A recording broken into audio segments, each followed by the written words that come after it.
Hello guys, my name's Eli and I'm back for another review regarding the Jigmaster 505. This is a very classic reel. It's an old reel. A lot of people use it on boats. My guess is because it's easy to fix if it breaks and it lasts. It may not be the prettiest reel out there, but it works. So, like I said again, this is a Penn 505 high-speed Jigmaster reel. Now, let's go ahead and talk about the clicker first. Let's see how the clicker sounds. I'll tell you right now, I don't know how well you guys can hear over the internet, but it's got a very loud clicker for an old reel and a reel this size. Okay, that's a good feature. I kind of like loud clickers, even though I don't use them much. Again, this is made in the USA. It's got a ball bearing on. It's got ball bearings on this side, and it's got ball bearings on that side, and that's going to help you cast a little better than, let's say, a Penn Jigmaster 500. Since I'm talking about the Jigmaster 500, the Jigmaster 500 gear speed is 4-to-1. The 505 is 5-to-1. So it's just a little faster. Now, it weighs 24 ounces. This reel, I actually went ahead and bought it on eBay for $70, and it came with this accurate upgrade. It's a frame. You'll notice that the Jigmasters, the 505s or the 500s, have some crossbars here. They're stainless steel, I believe, but I feel that by adding something like this, it stabilizes the reel a little better. Don't get me wrong, it works fine with the crossbars, but if you can get one on eBay the way I did for 70 bucks, 80, 90, or 100 even, it would be nice if it already came with this, and it should for that price. Let's go ahead and talk about drag power. There's a lot of debate on the internet when it comes to the drag power. This has 3 HT100 drags. Somebody would probably already assume that that's going to give you 15 pounds of drag. I don't believe that. This reel was not designed, in my opinion, to put out 15 pounds of drag. These reels, typically, you spool them with 20 pounds of mono or 30 pounds of mono. And if you consider what the rule of thumb is, using 30% drag max on whatever line you use when you fish, well, like I said, 30-pound mono at 30%, 3 times 3 would be 9. So that would be 9 pounds max drag that you would be needing. If you use 20-pound lines, 3 times 2 is 10. I'm sorry. 3 times 2 is 6. So that's definitely going to put out 6 pounds of drag. So if you plan on using something with more drag power, or you plan on spooling it with 40-pound mono, you can. Just be aware that the drag's not that great on a reel like this. It's not designed for that.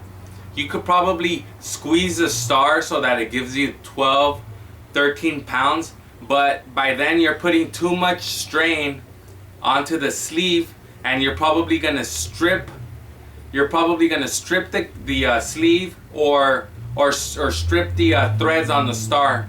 So I wouldn't go past 9 pounds of drag on something like this. How good can it cast? It can cast well. I know that the Penn Phantom will cast a lot better than this because they've designed this live spindle where when you cast, the spool spins freely without touching any of the other mechanism inside, and that should give you a longer cast.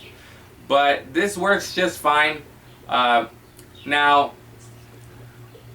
one of the neat things about a Jigmaster or a Penn 505 Jigmaster is that it's got a little knob here. I don't know if you can see it. Basically, if you turn that counterclockwise, you'll feel a little bit of pressure, and if you keep turning, you'll realize that there's no more pressure left. What you do then is you pull on it. I don't know how well you guys can see that. It's here. You pull up on it, and you turn the whole side plate left. And the side plate comes out. This is the side plate to the Penn 505. And the neat thing about the Jigmasters 500 models and 505s is that the spool comes right out. You should have another spool ready. Let's say that you're fishing with 20-pound line and you realize that the fish are a little bigger. So you immediately would be able to change the spool without a problem. You just lift the spool, put the other spool in. You should have a backup. You grab the side plate. It's got some little notches here, some knobs. You basically put it back the way it was. You turn it left again, or I'm sorry, you turn it right, and you screw this thing back down. You'll notice that it stops turning, and now you're back on, and that's how fast you're able to assemble a Jigmaster. So, like I said, it's a neat reel to have. If you're gonna do an upgrade, I wouldn't recommend that you buy the actual aluminum frame.